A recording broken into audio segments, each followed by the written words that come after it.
दोस्तों, आपने काफी सारे जिहादों के बारे में सुना होगा। लव जिहाद, फलाना जिहाद, ये जिहाद, वो जिहाद, और एक है जमीन जिहाद। ये जमीन जिहाद जो है ये काफी जगह पर होता है, लेकिन आज हम ऐसे जगह की चर्चा करेंगे, ऐसे जगह का लैंड जिहाद और जमीन जिहाद की बात करेंगे जिसको सोच करके इतना दुख होता है कि जिसकी हद नहीं कि हम लोग कर क्या रहे हैं।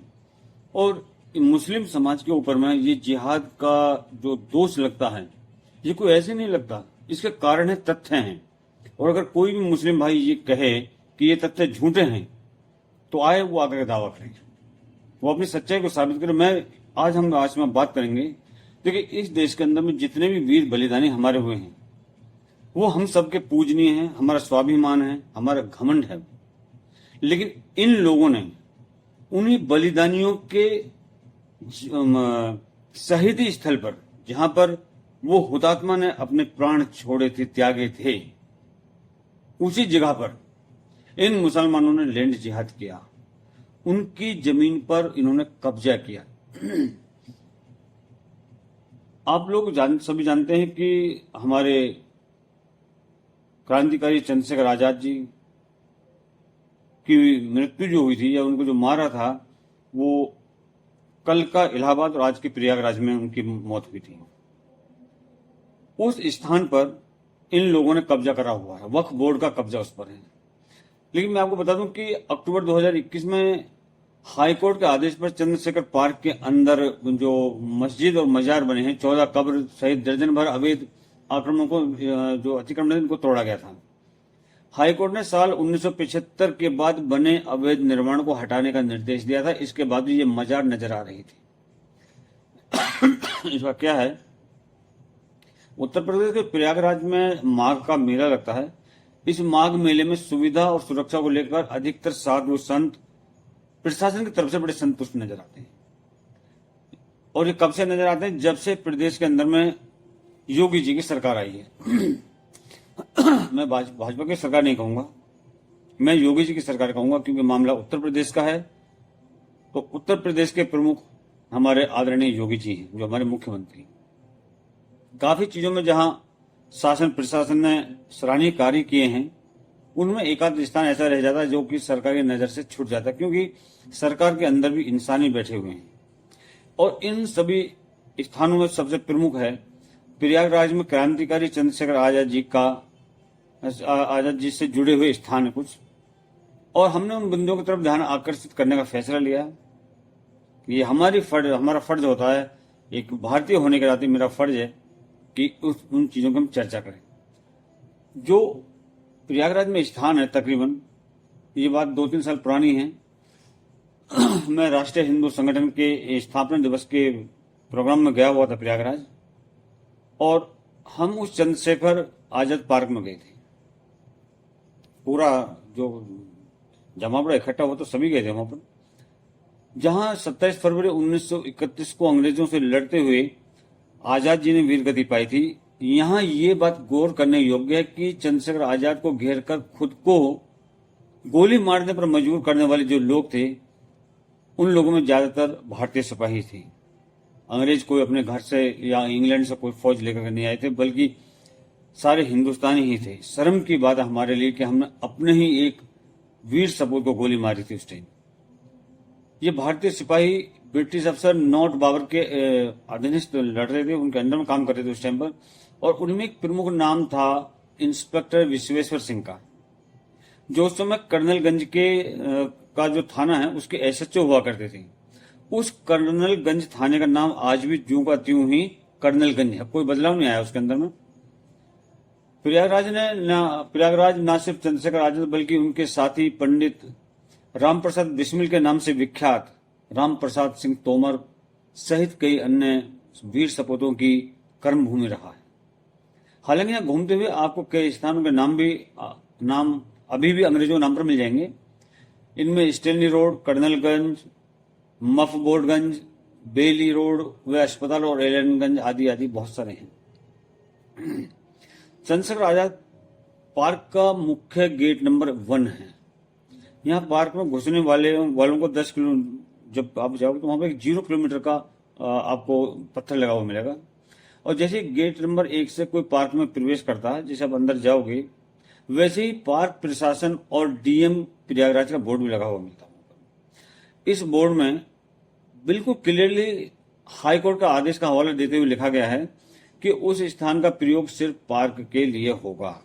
हालांकि इसी बोर्ड से महज 50 मीटर की शायद दूरी होगी, 45-50 मीटर, वहां पर एक मजार भी दिखती है, जहाँ कई लोग जाकर के अपना तिजारत कहूंगा, मैं तो पूजा तो नहीं कहूंगा, वो करते हुए दिखाई देते हैं। ये जो दरगाह है, जो मजार वहां पर बनाई है, इसका खादिम एक वसीम नाम का व्यक्ति है। और जैसे ही हम लोग मजार के पास गए, वहां कुछ लोग कुएं के पास घेरा बना करके बैठे हुए थे, वहां कुआ भी है। दरगाह 2 हिस्सों में थी और दूसरे भाग में कुछ लोग एक कब्र को घेर करके बैठे हुए थे, कब्र बनी, कब्र टाइप था कुछ, उसको घेर के बैठे हुए थे। हमने वहां खादिम से बात करनी चाहिए तो वसीम नाम के व्यक्ति से हमको मिलवा दिया गया कि ये यहाँ का खादिम है, आप इनसे बातचीत कीजिए। वसीम ने हमें दरगाह को औरंगजेब के जमाने का बताया। कब का? औरंगजेब के जमाने का। और वहां जो जियारत कर रहे थे लोग, उनके बारे में उस जो वसीम था, उसने दावा किया था कि दरगाह पर आने वालों की हर मनोकामना पूरी हो जाती है। वो इतनी फेमस दरगाह को इतनी मशहूर बता रहा था कि यहाँ पर जो भी व्यक्ति आता है उसकी हर मनोकामना पूरी हो जाती है। जो एक खादिम था वसीम, उसने हमें बताया कि वो सरकार से चाहते हैं कि जो ये मजार है इसको व्यापक रूप दिया जाए। देखिए इन लोगों की चाल, ये लोग एक तो अवैध कब्जा करते हैं और अवैध कब्जा करने के बाद में ये कहते हैं कि गवर्नमेंट इसका ब्यूटिफिकेशन करे, इसको रिनोवेट करें। कमाल है इस देश के लोगों से। और दुख इस बात का है कि ये सब प्रयागराज के अंदर हुआ, उस प्रयागराज के अंदर में जो कि जहां पर त्रिवेणी है, संगम है, जहां पर हिंदुओं का महाकुंभ वहां पर लगता है, ये वहां पर ये सब कहानी हो रही है। और वहां के हिंदू कान में तेल डाल करके बैठे हुए। जब हमने खादिम वसीम को मजार के बारे में और बातें बताने के लिए कहा कि इसके बारे में और बताइए, तो उसने हमें एक बोर्ड दिखाया जिस पर सुन्नी वक्फ बोर्ड लिखा हुआ था। हमने बोर्ड को पूरा पढ़ा तो उसमें अरबी भाषा में 786 के बाद वो जो जगह थी जहां पर मजार बनी है, उसको हजरत संदल शाह और गुलाब शाह बाबा की दरगाह लिखी हुई थी। उस जगह को कुछ और ही उन्होंने बताया हुआ था। जो दरगाह की जगह कंपनी बाग यानी चंद्रशेखर आजाद पार्क के अंदर बताई गई है। जो दरगाह की जगह है वो जहां पर चंद्रशेखर आजाद पार्क है उसके अंदर बताई है। और इस बोर्ड में दावा किया गया है कि गुलाब शाह और संदल शाह, ये 2 व्यक्ति 1857 की क्रांति में अंग्रेजों से लड़ते हुए शहीद हुए थे। झूठ का पुलंदा ये बांध कर रखते हैं। हालांकि हमने पार्क के प्रशासन से जो उन्होंने दावा किया था कि वे 1857 की क्रांति में लड़े थे, उनसे सबूत मांगे, लेकिन उनके पास में कोई सबूत नहीं था, कुछ नहीं था, कोई तथ्य नहीं था। 1857 की क्रांति में गुलाब शाह और संदल शाह के शहादत के बारे में जब हमने मजार के खादिम वसीम से सबूत दिखाने के लिए कहा कि सबूत दिखाइए कि ये उस क्रांति के अंदर में ये शहीद हुए थे, तो उन्होंने सबूत दिखाने के नाम पर टाल दिया और बोले कि कागज उर्दू में पढ़ा नहीं जाएगा। वाह, देखिए इनका कलाकारी कि कागज उर्दू में है, पढ़ा नहीं जाएगा। भैया, हम लोगों को अगर उर्दू नहीं आती है तो गूगल है, आजकल गूगल से सब चीज ट्रांसलेट होती है। और सुन्नी सेंट्रल वक्फ बोर्ड के इस पोस्टर के मुताबिक यह जगह पहले रसूलपुर व समदाबाद नाम से जानी जाती थी। जो वहां पे बोर्ड लगा हुआ है उसमें लिखा कि ये जो जगह है ये रसूलपुर और समदाबाद नाम से रही है पहले। इसी बोर्ड में दरगाह के लिए सहयोग की अपील की गई है। लिखा गया है कि सभी लोग आकर के दान दें, इसको और ज्यादा बनाने के लिए आप पैसे वगैरह चढ़ाएं। खादिम के तौर पर बोर्ड में किसी जमील खान का नाम लिखा हुआ था। हालांकि खुद को खादिम बता रहे वसीम ने यह बोर्ड उखाड़ करके अंदर रख दिया था। और दरगाह से सटकर पार्क को पार्क ही रहने का हाई कोर्ट के हवाले से आदेश भी लगा हुआ है, देखिए आप इसमें। और इस मजार के गेट के मुख्य गेट है इसका, उसमें संदल साहब नाम का हजरत सैयद फिरोज अली बाबा रहमत उल्लाह उलह के तौर पर भी एक नाम दर्ज है। मजार के बाहर साफ तौर पर आदेश है कि मर्द अंदर घुसने से पहले सर पर टोपी रख लगाएं और औरतें सर पर पल्लू रखें। इसमें औरतों को साफ तौर पर आदेश दिया हुआ, लिखा हुआ है वहां पर कि औरतें मजार का पीछा करके न जाएं, मतलब उनके पीछे से ना निकलें और आगे से जाएं। औरतों को मजार को छूने से बिल्कुल मना किया हुआ कि कोई भी औरत मजार को नहीं छुएगी। यहाँ जो चंदा देना चाहता है इस मजार के लिए, वहां पर गुल्लक रखी हुई है, भाई इसमें पैसा डालिए, ये भी उसमें लिखा हुआ। और अब एक ताज्जुब और देखिए, ये इतने जिसकी यह मजार बता रहा है खादिम, और बोल रहा कि यहाँ पर आने से हर एक आदमी की मन्नत पूरी होती है। देखिए मैं किसी उस पर वो नहीं कर रहा, मैं बात कर रहा हूं जो ये लैंड जिहाद है उसके ऊपर। हो सकता है इस्लाम का कोई व्यक्ति रहा हो सकता है कोई इस तरह महापुरुष हुआ हो, लेकिन वो जगह जहां पर क्रांतिकारी चंद्रशेखर आजाद ने अपने प्राण निछावर किए थे, उस जगह को ये अवैध कब्जा करना चाहते हैं। लानत है इन पर। हालांकि मजार के खादिम जो वसीम है उसका कहना है कि यहाँ पर आकर के तमाम समस्याओं से छुटकारा मिल जाता है, चाहे वो बीमारी है, चाहे मेडिकल प्रॉब्लम, चाहे जैसे भी है। लेकिन मजार के बाहर में एक औरत काफी दिनों से वहां पर फूल माला बेचती है, और वो औरत खुद काफी समय से अपने आप को बीमार बता रही कि मैं बहुत दिनों से बीमार। अब ये बताएं कि उस खादिम की बात सच मानी जाए या उस औरत की बात सच मानी जाए जो उस मजार पर लंबे समय से फूल वगैरह बेच रही है, मतलब वो रोज हाजिरी वहां पर देती है, वो तो ठीक हुई नहीं। और ये खादिम कहता है कि यहां पर बहुत सारे लोगों की मनोकामनाएं पूरी होती हैं। और हैरानी की बात तो ये भी रही कि एक और दरगाह का नियमित जो सदस्य है, वो व्यक्ति इस महिला से किसी अच्छे डॉक्टर को दिखाने की सलाह देता है कि भाई यहाँ पर कुछ नहीं होगा, आप किसी अच्छे डॉक्टर के पास जाइए, वहां पर अपना इलाज कर दीजिए। और दरगाह के ही एक सदस्य से बातचीत हुई जिसमें वो तमाम दवा लेने और अस्पतालों के चक्कर लगाने की जानकारी दे रही थी। और उसने ये बोला था, एक और औरत थी, कि मैंने तमाम डॉक्टरों को दिखा लिया, सब तरह की दवाई ले लेने, कोई फायदा नहीं हुआ। अगर इसको डॉक्टरों से फायदा नहीं हुआ और ये मजार इतनी चमत्कारी है, तो फिर ये औरत क्यों नहीं ठीक हुई? आपको एक चीज और बता दूं मैं कि अक्टूबर 2021 में हाई कोर्ट के आदेश पर चंद्रशेखर पार्क के अंदर बने मस्जिद, मजार और 14 कब्र सहित दर्जन भर अवैध अतिक्रमणों को तोड़ा गया था। इन लोगों ने धर्म के नाम पर इस देश के क्रांतिकारियों, सपूतों की जमीन का भी हिस्से छीन लिए हैं। तो ये किसके सगे होंगे? ये सगे किसी के नहीं हैं।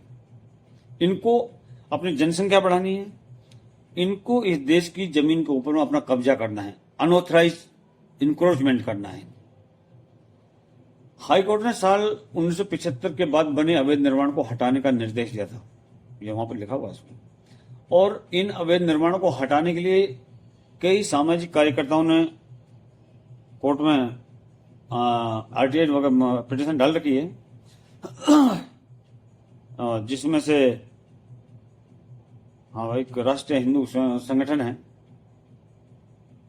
जिसको आरएसएस भी कहते हैं, उसके प्रमुख हैं सत्येंद्र दुबे सत्ता, ये भी उन्होंने भी पिटीशन डाली हुई है। उन्होंने और याचिका में कहा गया है कि इतने महान स्वतंत्रता सेनानी से जुड़े इस पार्क पर जो अतिक्रमण हुआ है कोई मामूली बात नहीं है, और ये एक साजिश के तहत कब्जा करने की कोशिश है। ये एक साजिश करते हैं, कहीं पर मजार बनाते हैं और धीरे धीरे उसको बनाते हैं, उसके बाद फूल माला चादर वगैरह चढ़ा करके वहां पर कब्जा कर लेते हैं। ये यहीं पर नहीं, केवल प्रयागराज की बात हुई है, हिंदुस्तान के ज्यादातर जगहों पर जहां मजारें बनी हुई हैं वहां पर इसी तरह से इन्होंने कब्जा किया हुआ है। और एक बात और मैं आपको बताऊं कि चंद्रशेखर आजाद पार्क 133 एकड़ में फैला हुआ है, और अवैध अतिक्रमण हटाने से पहले लगभग 25-30 साल पहले वहां पर मस्जिद, मजार और कब्र वगैरह बना दिए गए थे। ज्यादा पुरानी बात नहीं है। वहां के जो पुराने बाशिंदे हैं उन्होंने इस बात को सर्टिफाई किया कि यहाँ पर पहले या जो वहां के बुजुर्ग मन की बात कर रहा हूं, उन्होंने कहा कि यहां पर कभी कुछ नहीं था।